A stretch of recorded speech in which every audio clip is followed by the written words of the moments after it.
Assalamu alaikum. I am Dr. Hassan Saeed and I welcome you all at WebDoc Health Session. Today the topic I am going to discuss is chest infection.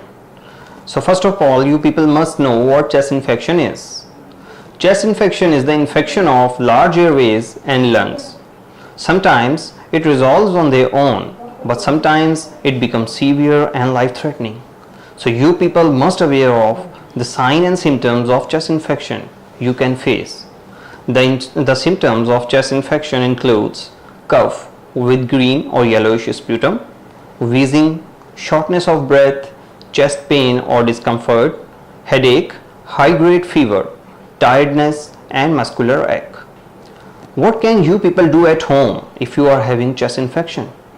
You must take plenty of rest, drink lots of water, steam inhalation can be effective, raise your head up while sleeping, that can ease your breathing, and you can use antipyretics to lower down the body temperature.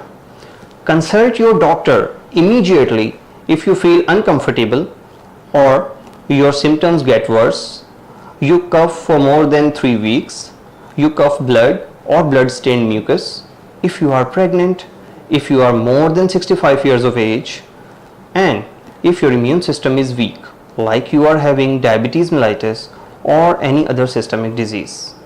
Thank you for listening. Stay blessed.